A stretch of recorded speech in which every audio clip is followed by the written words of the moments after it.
Bom dia, queridos amigos, bom dia aos amados irmãos aí de Bauru, da cidade de Bauru, saudades de vocês, igreja querida, igreja amada, Igreja Evangélica Ação Bíblica de Bauru. Eu quero agradecer ao pastor Nivaldo pelo convite, pela oportunidade de estar compartilhando aqui com vocês a palavra de Deus, tá bom? Deixa eu fazer uma apresentação para aqueles que não me conhecem. Meu nome é Genivaldo, eu sou pastor e missionário.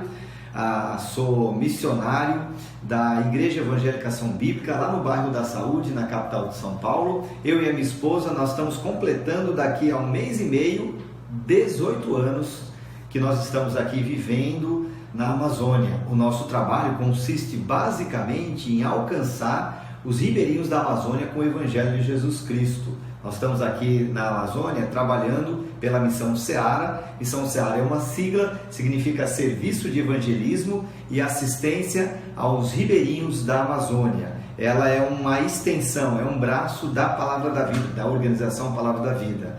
E, como eu já disse, o nosso foco aqui é evangelizar os ribeirinhos da Amazônia. Dentro desses ribeirinhos, que são todas aquelas pessoas que moram à margem de um rio, de um furo, de um igarapé, essas pessoas, muitas delas têm ali comunidades indígenas também. Então nós servimos a esses dois povos, mas o nosso foco maior mesmo são os ribeirinhos. Nesses 18 anos, eu e a minha esposa, Deus nos concedeu 3 filhos maravilhosos. Os 3 filhos nasceram nessa região da Amazônia. Nosso filho André está completando aí, daqui a alguns dias, 15 anos. O Tiago, que é o nosso filho do meio, está com 11 anos. E o Silas, o menor, o caçula, está com 7 anos de idade. Nós implantamos um projeto chamado Seminário Flutuante. Então, o nosso objetivo nessa fase da nossa vida aqui no Amazonas é treinar, capacitar líderes locais, capacitar líderes da região para que eles possam assumir o trabalho do Senhor, o trabalho de evangelização, o trabalho de fazer discípulos, né? Então esse seminário, nós levamos esse seminário até o meio da floresta e durante 3 anos e meio nós investimos na vida desses alunos. Nosso desejo, nossa oração, isso com a graça do nosso Deus tem acontecido, é que desses alunos saiam aí pastores ribeirinhos para pastorear as igrejas ribeirinhos e pastores indígenas pastoreando aí as igrejas indígenas, ok? Eu gostaria nessa manhã de convidar vocês para juntos abrirem as suas Bíblias lá no texto que está lá no segundo livro de Reis, segundo Reis, capítulo 6, ok? Segundo Reis, capítulo 6, nós vamos ler dos versículos 8 até o versículo 23. Se eu fosse sugerir um tema para essa mensagem, o tema seria de olhos bem abertos. Eu tenho aqui, não sei se vocês conhecem, a maioria conhece, isso aqui é um binóculo. Nós usamos muito esse binóculo, porque para nós isso aqui é um instrumento de trabalho. Nós navegamos muito nos rios aqui da Amazônia, rios grandes, rios largos, rios perigosos como o Rio Amazonas e rios menores, mais estreitos. E esses rios aí, de vez em quando a gente se perde feio. E aqui na Amazônia nós não temos aí no meio do rio, no meio da floresta, um posto Ipiranga, um posto de combustível aí para perguntar, olha, como é que eu faço para sair daqui? Eu estou perdido, não tem uma padaria, não tem um taxista. E então nós usamos então esse instrumento aqui, que é um instrumento de trabalho, que é o binóculo, tá? O que acontece quando nós usamos o binóculo? Nós temos aqui 2 lentes, e essas 2 lentes sincronizadas, elas têm a capacidade de ampliar a nossa visão. Então, quando nós usamos esse binóculo aqui, nós podemos ver com mais precisão, nós vemos com mais detalhes, nós conseguimos enxergar mais longe. E nesse texto aqui, nós vamos estar trabalhando numa história muito interessante, que nós precisamos ter os nossos olhos bem abertos para as questões espirituais da palavra de Deus, das coisas que Deus coloca para nós. Então, se você já abriu a sua Bíblia, eu vou ler com a graça do nosso Deus. Antes nós vamos orar, eu vou ler o capítulo 6 a partir do versículo 8. Vamos ter uma palavra de oração, queridos? Nosso Deus e amado Pai, nós queremos agradecer pelo privilégio de poder, mesmo à distância, mesmo online, usar esses recursos da tecnologia e cada um em suas casas, nós podemos ler a Tua Palavra, tirar, ó Deus, verdades eternas tão preciosas, sabendo que o Senhor derrama o Teu Santo Espírito em nossos corações, para que esse Espírito, para que o Teu Santo Espírito possa nos instruir a todas as lições, a todas as verdades. Nós pedimos que o Senhor abençoe cada pessoa que está ouvindo esta mensagem.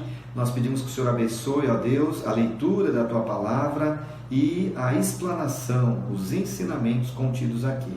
Oramos no nome bendito do nosso Senhor e Salvador Jesus Cristo. Amém. Queridos, diz assim a palavra do Senhor, segundo Reis, capítulo 6, versículo 8. O rei da Síria fez guerra a Israel e, em conselho com seus oficiais, disse: em tal e tal lugar estará o meu acampamento. Mas o homem de Deus mandou dizer ao rei de Israel: guarda-te de passares por tal lugar, porque os sírios estão descendo para ali. O rei de Israel enviou tropas ao lugar de que o homem de Deus lhe falara e de que o tinha avisado, e assim se salvou não uma nem duas vezes. Então, tendo-se turbado com este incidente o coração do rei da Síria, chamou ele os seus servos e lhe disse: não me farei saber quem dos nossos é pelo rei de Israel? Respondeu um de seus servos: ninguém, ó rei, meu senhor, mas o profeta Eliseu, que está lá em Israel, faz saber ao rei de Israel as palavras que falas na tua câmara de dormir. Nós vamos continuar a leitura, mas até o momento aqui nós vamos nos contentar lendo até o versículo 12. Eu queria, com a graça do nosso Deus, extrair algumas lições preciosas que nós aprendemos nessa narrativa, que nós aprendemos nesse texto. A primeira lição que nós aprendemos aqui diz respeito ao livramento, queridos. E o livramento, ele acontece quando Deus compensa a nossa fraqueza. Essa é a primeira lição que nós tiramos, que nós extraímos desse texto aqui, dessa narrativa. O livramento acontece quando Deus compensa a minha e a sua fraqueza. O que nós temos aqui? Nós temos uma história extremamente interessante sobre a fraqueza e a fragilidade da nação de Israel. O povo ele estava sendo cercado e atacado pela nação da Síria. E a Síria naquele momento era um adversário extremamente poderoso, extremamente implacável. Aos olhos dos homens era praticamente impossível de vencer a nação da Síria. Há 250 anos atrás, aproximadamente, na época de Davi, a Síria ela estava debaixo do domínio de Israel. A Síria estava debaixo da autoridade de Israel. Mas com a morte de Salomão, o rei Salomão, filho do rei Davi, e com um reino dividido, a Síria então ela ganhou força e se tornou uma potência. Interessante o que a palavra de Deus vai dizer para nós aqui no versículo 8. Diz assim: o rei da Síria fez guerra contra Israel. Eles queriam destruir o povo, a nação de Israel. É interessante ver na cronologia bíblica e na história da humanidade quantas e quantas vezes pessoas, governantes, nações tentaram destruir, exterminar por completo a nação de Israel. Mas algo surpreendente está acontecendo aqui nessa história.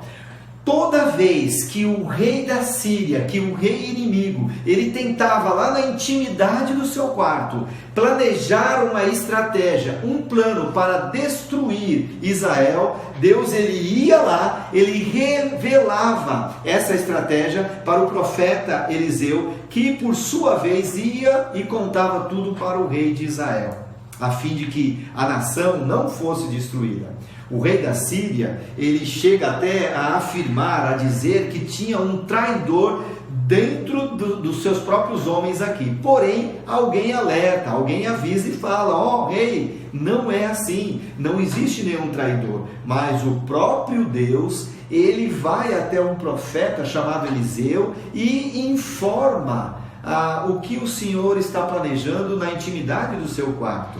Queridos, o que nós vemos aqui? Nós vemos que Israel era fraco, Israel era menor, Israel era mais pobre, Israel não tinha condições de atacar um inimigo tão implacável como a Síria, mas Deus estava ao seu lado. Percebe o que está acontecendo? Israel era pequeno, Israel era fraco, mas Israel tinha um trunfo. A nação de Israel tinha um trunfo, e o trunfo era Deus. Deus estava do lado do seu povo. Deus sempre vai fazer isso na história. Sempre Deus vai compensar a fraqueza do seu povo. Foi assim com Noé, foi assim com Abraão, foi assim com Moisés, foi assim com Gideão, foi assim com Davi, com Paulo no Novo Testamento, e é assim com todos que, sendo fracos, se colocam à disposição de Deus para serem usados. Deus, ele fez isso naquela época. Deus está fazendo isso aqui na história da nação de Israel, e Deus faz isso hoje comigo e com você.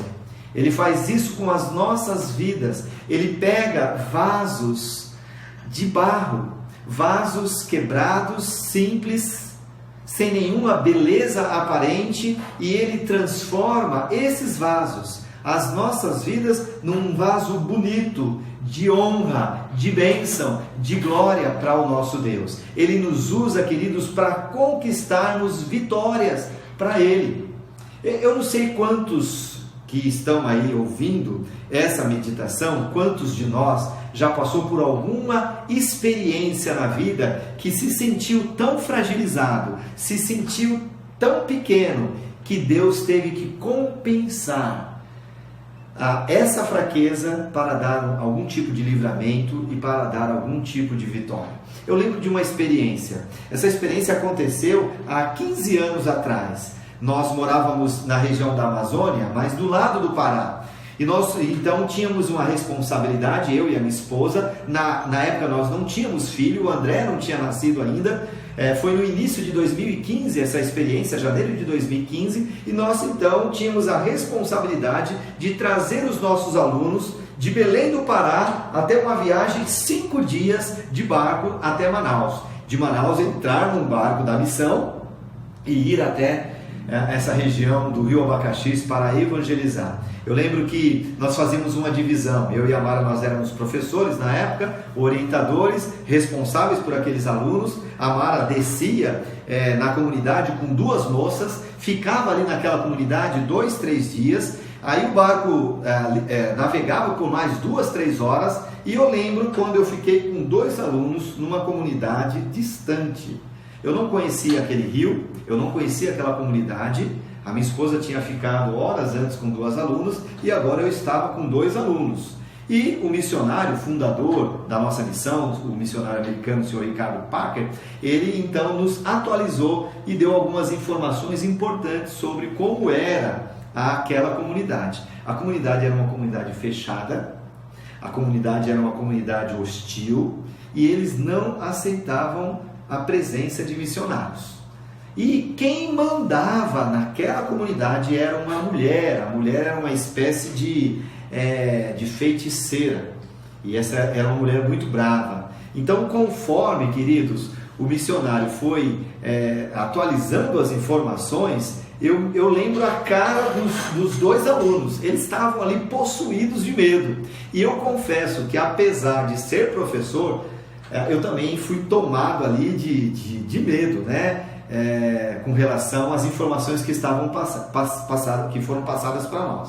Nós então entramos na comunidade e não fomos aceitos para ficar aqueles 3 dias dentro da comunidade. Nós ficamos numa parte mais afastada, numa casinha de palafita, uma casa de madeira, suspensa 1 metro, 1,5 metros, com um telhado de sapé, uma casa abandonada, literalmente no meio do mato. E nós chegamos ali, começamos a armar a nossa rede, E quando de repente chegou aí um grupo pequeno de pessoas perguntando se a gente tinha medicamento. E eu disse, olha, nós temos alguns medicamentos pessoais aqui. E nós fomos informados que na comunidade tinha um senhor, que ele estava ali já há vários dias, ali numa rede, e estava passando muito mal. Então nós fomos, junto com esse pessoal, entramos naquela casa, uma casa pequena, apertada, uma casa simples, e lá então nós nos deparamos com uma cena que até hoje eu me lembro muito bem. O homem estava num quartinho apertado, não tinha móveis, não tinha nada naquele quartinho, apenas uma rede, ele estava ali gemendo de dor.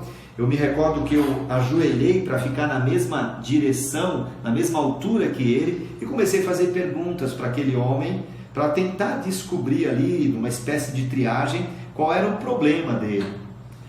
Então, a gente identificou o problema, fizemos ali, demos o medicamento para ele, e como não poderia perder a oportunidade, eu perguntei para aquelas pessoas da casa se eu poderia orar, falando que o medicamento com certeza ia ajudar muito, mas que nós cremos num Deus que é todo poderoso e que poderia, sem a ação do medicamento, fazer aquele homem ficar curado.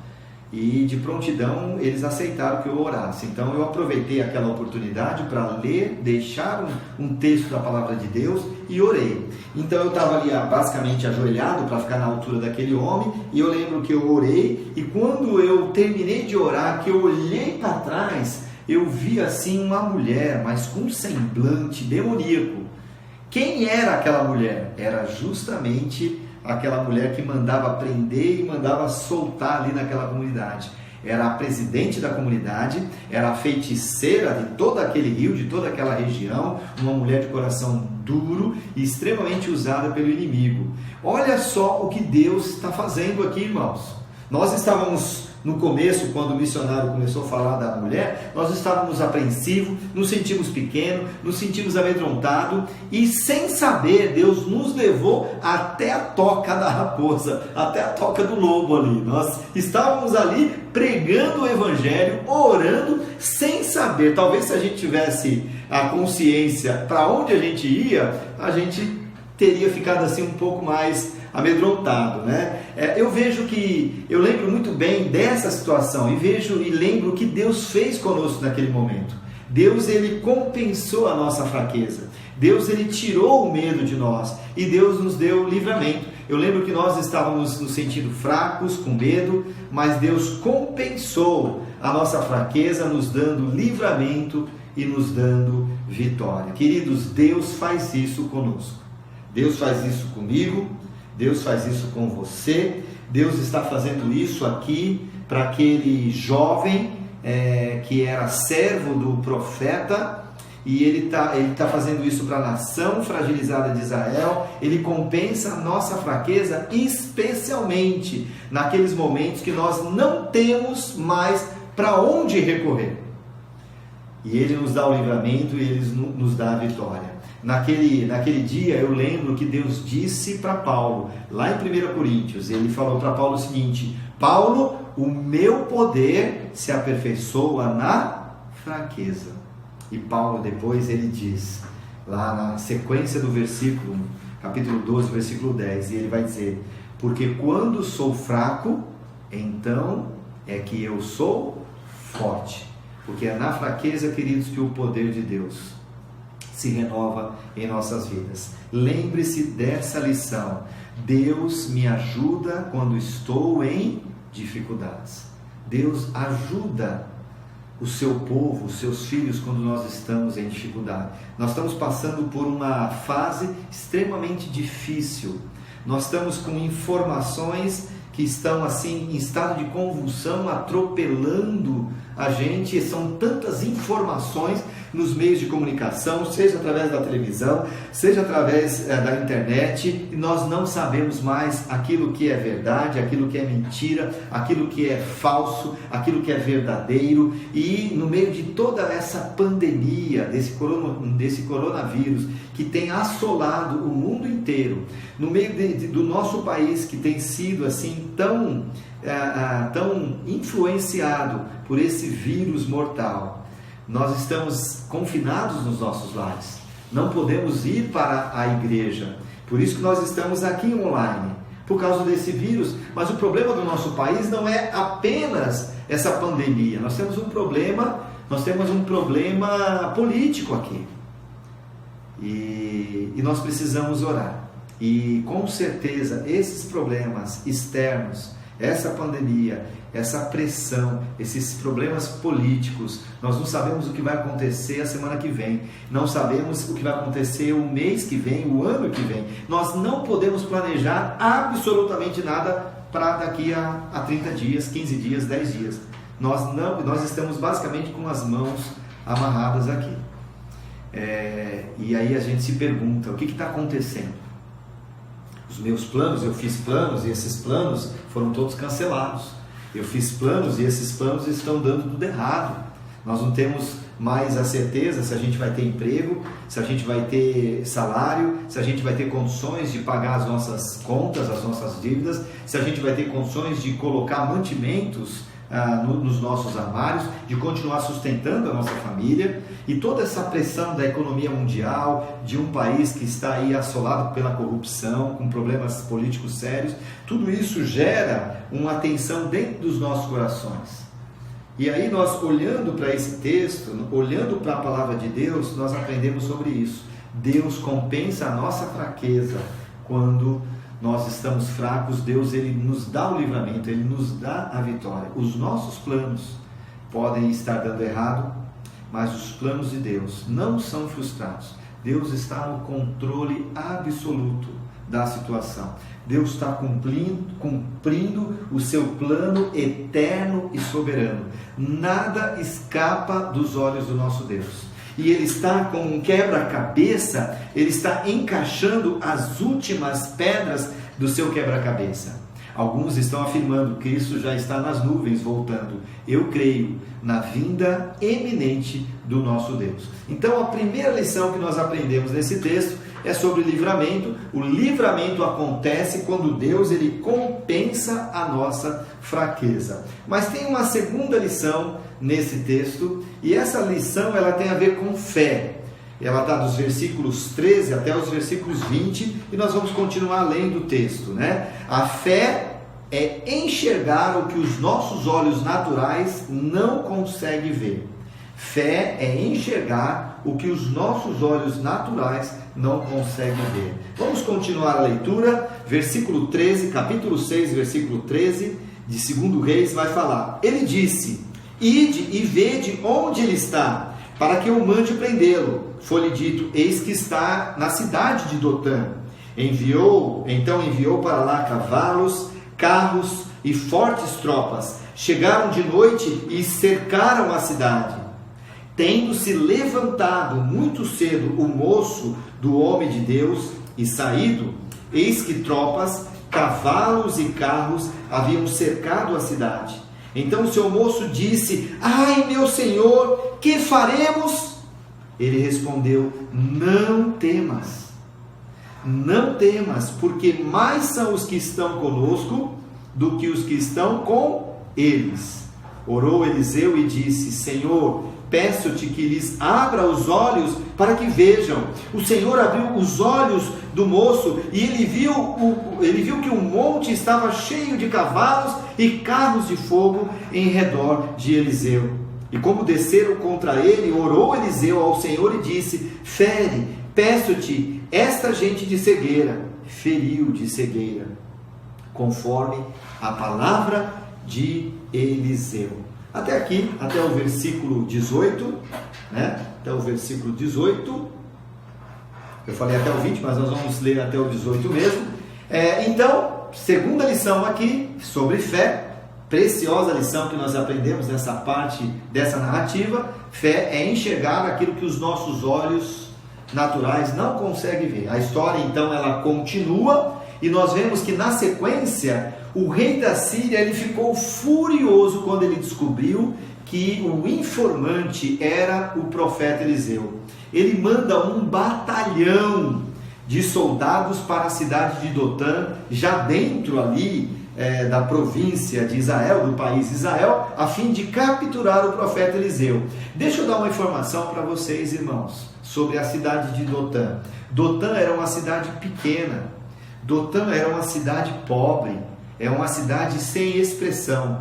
Mas essa cidade, ela estava a apenas 19 quilômetros da capital, que era Samaria, o Reino do Norte. Lembra que naquela época o reino tinha sido dividido. Reino do Norte, Israel, a capital era Samaria. O Reino do Sul, Judá, e a capital, a grande Jerusalém. E Dotã ficava próximo ali da capital do Reino do Norte, que era Samaria, a apenas 19 quilômetros. Um fator interessante aqui que nós sabemos que Dotã, ela foi construída sobre uma planície aos pés do Monte Hebron. Isso para nós traz algumas informações importantes. Qual é a informação que nós temos quando a gente estuda um pouco sobre a geografia bíblica e sobre a insignificância da cidade de Dotã? Primeiro, nós vemos aqui que Eliseu, o profeta Eliseu, ele não estava com medo nenhum do exército da Síria, do rei da Síria. Se ele estivesse com medo, ele não moraria numa cidade pequenininha, sem recursos de nada, que estava assim completamente exposta ao ataque do inimigo. Se Eliseu tivesse com medo, ele teria ido morar na capital, que era o quartel-general. Se ele tivesse com medo, ele teria ido para o deserto, ou ele teria fugido para as cavernas, como fez o rei Davi há algumas centenas de anos antes desse episódio.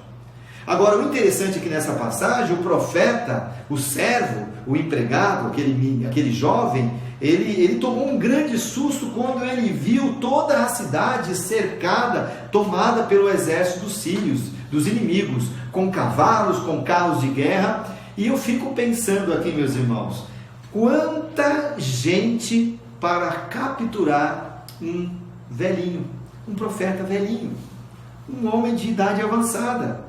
O rapaz, ele corre, e aqui no versículo 15, ele mostra que ele estava assim, possuído por medo. Ele fala: ai meu Senhor, que faremos? O que nós vamos fazer? Olha isso, nós estamos sendo atacados, estamos sendo dominados pelo exército inimigo. Veja que lição importante aqui.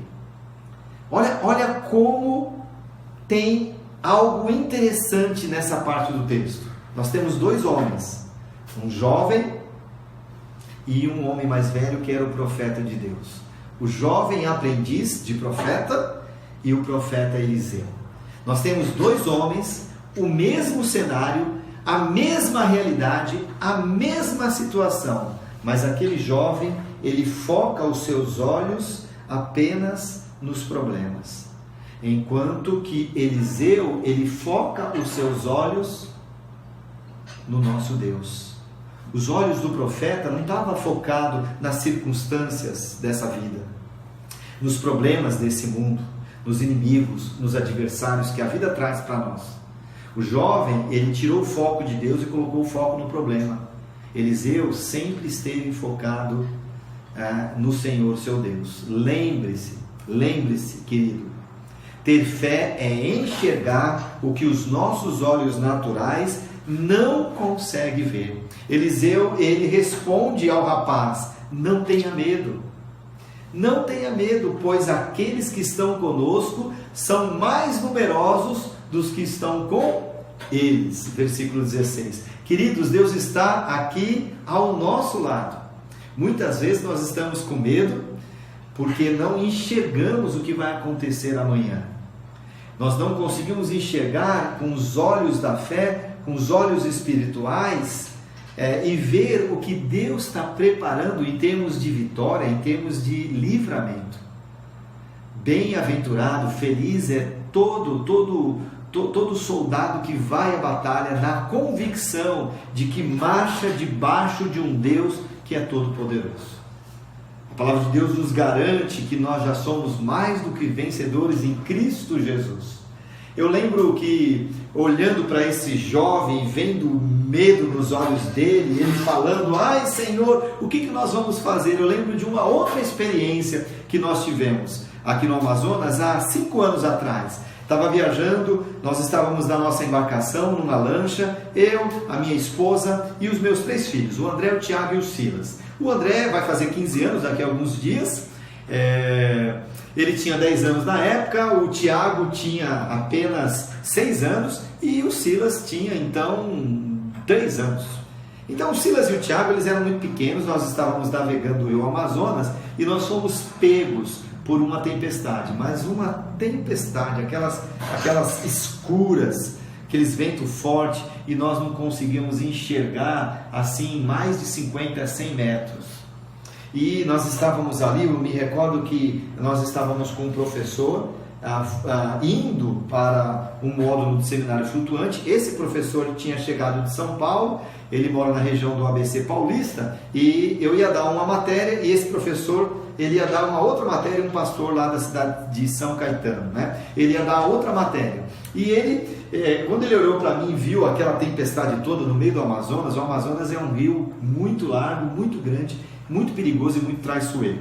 E infelizmente nós não estávamos com um colete salva-vidas. Foi a partir desse episódio que toda vez que eu saio, sozinho ou com minha família ou com a equipe que nós temos, nós então colocamos o colete salva-vidas. Infelizmente naquela ocasião nós estávamos sem o colete salva-vidas.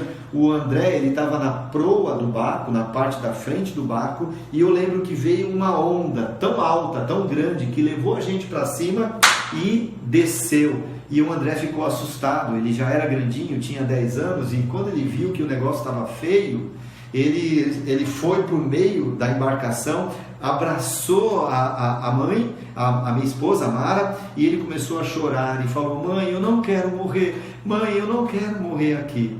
E no meio daquela situação, a gente tentando fazer alguma coisa, fazendo o motor pegar, eu lembro que o professor tirou uma lanterna e começou a focar a lanterna. Parecia que a gente estava no meio de uma escuridão ali, no meio daquela tempestade, e com a família, com o coração apertado, sem saber o que fazer. Eu vendo meu filho chorar, dizendo para a mãe: mãe, eu não quero morrer aqui, eu não quero morrer hoje. E eu lembro que eu peguei o André, abracei o André e falei: André, perceba que Deus está aqui, nós não estamos sozinhos, Deus está conosco. Como aquele profeta estava ensinando essa verdade para esse jovem, falando: Deus está conosco, os anjos do nosso Deus acampam ao nosso redor. E eu lembro que depois de um bom tempo ali tentando sobreviver no meio daquela tempestade, apareceu uma outra embarcaçãozinha menor, nós chamamos de rabeta, que era um motorzinho de polpa de 4 HP, uma embarcação menor, e jogou uma corda, um cabo, e a gente então laçou, amarrou, e ele rebocou com toda a dificuldade até a beira do rio Amazonas, e lá nós ficamos seguros. O interessante é que pouco depois eu liguei de novo a lancha e ela pegou. Eu não consegui nem me despedir daquele rapaz, daquele homem, não deu nem tempo para agradecer, e eu fiquei perguntando quem era aquele homem. Eu deixo para vocês imaginarem quem era. Eu confesso que não tenho dúvida nenhuma que Deus mandou um anjo do Senhor para nos livrar dali. Mas o meu desejo ali era, abraçando o meu filho, era falar para ele: Senhor, abre os olhos do meu filho, para que ele veja que nós não estamos sozinhos aqui. Queridos, o capítulo clássico da Bíblia sobre a fé vai nos dizer o seguinte: a fé é a certeza de coisas que se esperam, a convicção de fatos que não se veem. Hebreus capítulo 11, versículo 1. Hebreus 11, 6 vai dizer para nós: sem fé é impossível agradar a Deus, pois quem dele se aproxima precisa crer que ele existe e que recompensará aqueles que o buscam. A fé, nós aprendemos que é um dom de Deus, mas é um dom de Deus que precisa ser exercitado todos os dias. Quando vêm as dificuldades, ou nós vamos reagir como aquele moço do profeta, olhando para os problemas, ou nós vamos agir como o profeta Eliseu. Ou eu entro em desespero, ou eu confio e entrego a situação para o meu Deus. quando vierem as dificuldades, vamos pedir isso para Deus, vamos falar para Deus: Senhor, abra os nossos olhos e nos dê entendimento. Então, amados, a primeira lição que nós aprendemos desse texto é sobre o livramento, que acontece quando Deus compensa as nossas fraquezas. A segunda lição, nós acabamos de ver, é sobre a fé, que fé é enxergar o que os nossos olhos naturais não conseguem ver. E eu queria considerar uma terceira e última lição, que fala sobre a graça. A graça de Deus é a garantia de um final feliz. Vamos ler o encerramento dessa narrativa, dessa história. Vamos ler a partir do versículo 19 até o versículo 23. Então Eliseu lhe disse: não é este o caminho, nem esta a cidade. Segue-me e guiar-vos-ei ao homem que buscais. E os guiou a Samaria. Tendo eles chegado a Samaria, disse Eliseu: ó Senhor, abre os olhos desses homens, para que vejam. Abriu-lhes o Senhor os olhos, e viram, e eis que estavam no meio de Samaria. Quando o rei de Israel os viu, perguntou ao profeta Eliseu: feri-lo-ei, meu pai? Respondeu ele: não o ferirás. Fere aqueles que fizerem prisioneiros com a tua espada e o teu arco. Porém a estes manda pôr-lhe diante pão e água, e comam e bebam, e tornem a seu senhor. Ofereceu-lhes o rei grande banquete, e comeram e beberam, e despediu-os, e foram para o Senhor. Preste atenção no final da história. E da parte da Síria não houve mais investida na terra de Israel. A graça de Deus, irmãos, é a garantia de um final feliz. Nós temos muitas histórias. 70% das escrituras são narrativas. 70% de todos os 66 livros da Bíblia são histórias. E muitas delas não terminam com um final feliz. Mas essa história aqui tem um final feliz. Por quê? Porque a graça de Deus foi aplicada.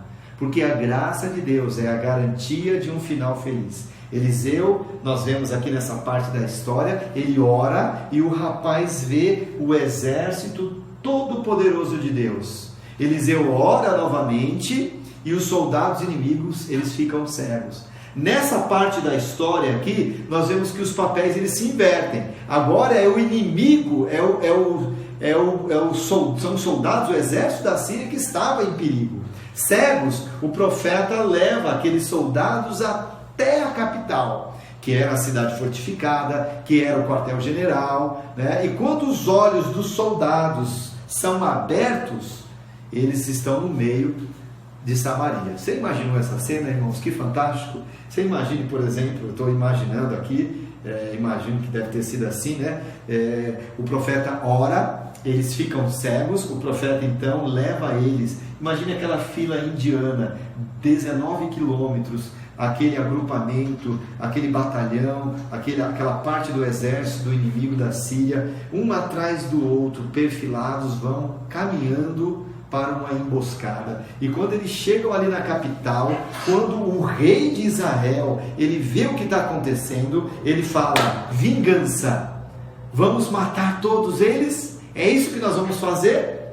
Foi a pergunta do rei da Síria. Quando nós olhamos esse texto e a pergunta e a intenção do rei da Síria, a impressão que nós temos era que o rei de Israel era muito perverso e muito mau. Então, quando nós olhamos esse texto, nós vendo a atitude, a intenção do rei de Israel, nós pensamos: puxa, esse rei aqui é muito mau e muito perverso. De fato, o rei de Israel não era um bom rei. Mas se a gente voltar apenas um capítulo, nós vamos parar no capítulo 5 de 2 Reis. E aqui nós vamos perceber que frequentemente a Síria ela estava sendo uma pedra de tropeço para a nação de Israel. No capítulo anterior, no capítulo 5, nós vemos a história de uma menina, de uma criada. A Síria invade a nação de Israel e eles raptam muitas pessoas e levam essas pessoas para trabalhar como escravos. E uma dessas pessoas foi aquela menina que foi morar na casa de Naamã. Essa história é bem conhecida, a maioria de nós conhece, é mais uma história onde a graça de Deus permite que o desfecho dessa história seja feliz, mas nós vemos aqui que a Síria invadiu.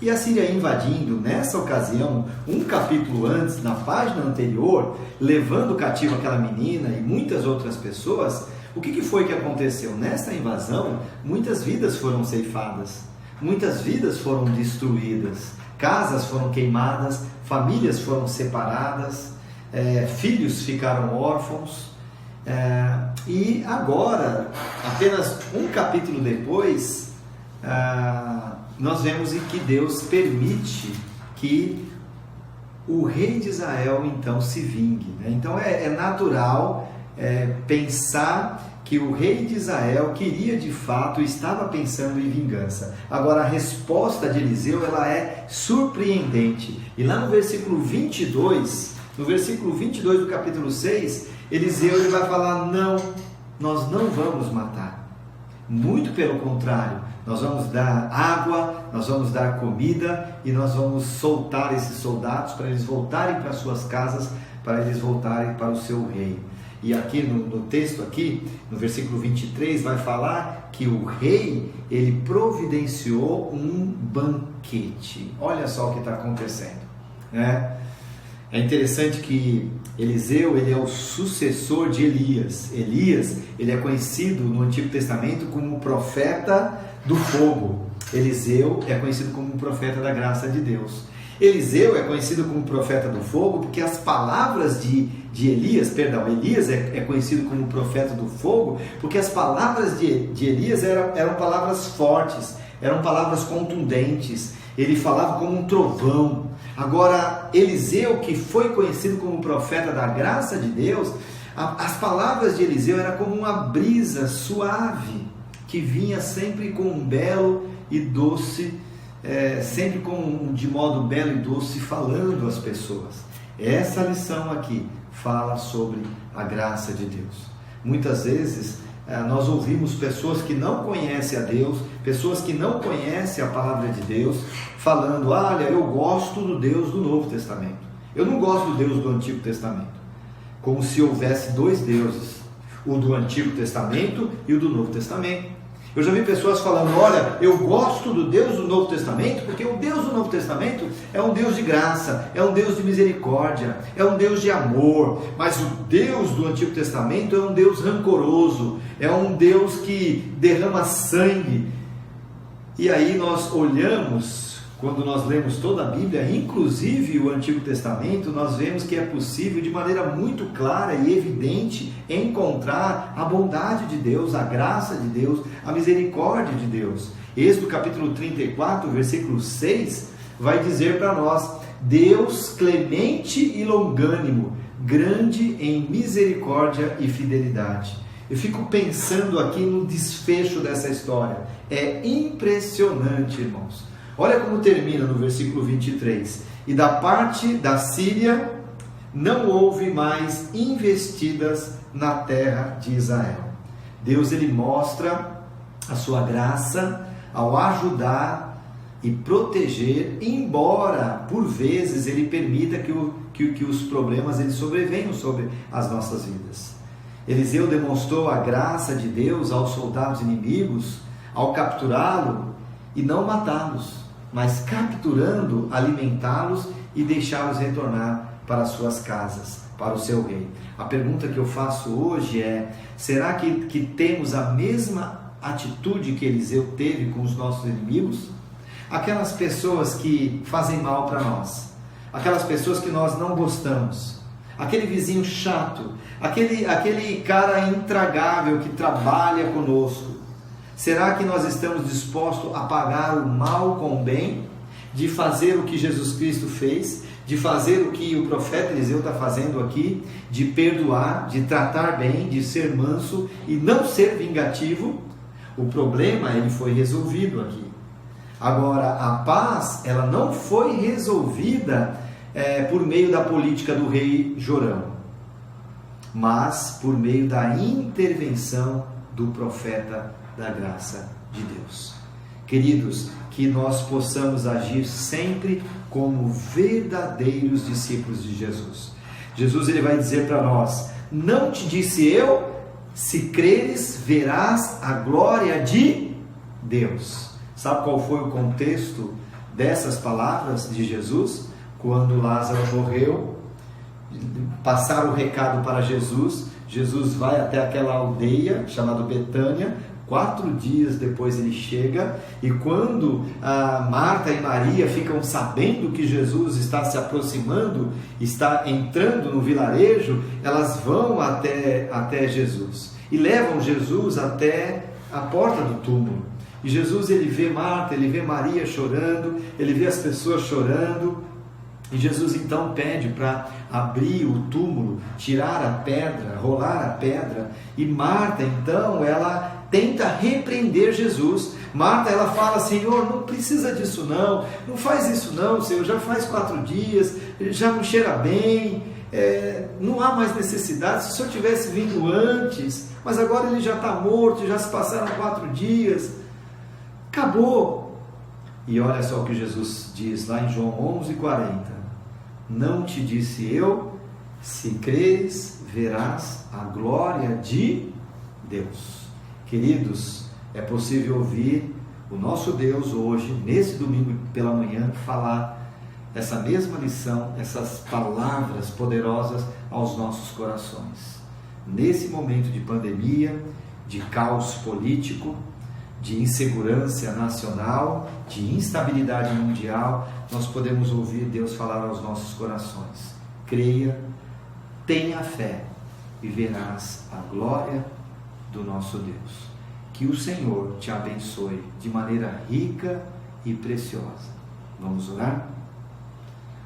Nosso Deus e amado Pai, nós somos agradecidos ao Senhor pela essa história maravilhosa, uma história que mostra o amor, a graça, a intervenção do nosso Deus. Mostra, ó Deus, como o Senhor tem prazer de usar vasos de barro, como usou a vida daquele profeta Eliseu.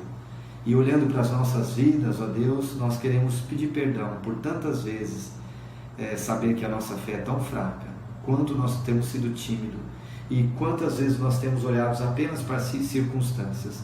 E olhando para as circunstâncias, para aquilo que tem acontecido ao nosso redor, os nossos corações eles ficam pesados. E a tendência é que a nossa fé desfaleça, que o amor se esfrie, e nós pedimos nesse momento que o Senhor visite o nosso coração. Cada pessoa que está ouvindo esta mensagem, este devocional, esta pregação, que, ó Deus, o Senhor possa falar ao seu coração, aumentar a fé, ó Deus, que o Senhor possa nos dar toda a autoridade, toda a intrepidez para continuar aproveitando as oportunidades para glorificar e honrar o teu santo nome. Nos guarda nesse dia, nos abençoe nesse domingo, oramos no nome de Jesus, amém. Deus abençoe, queridos.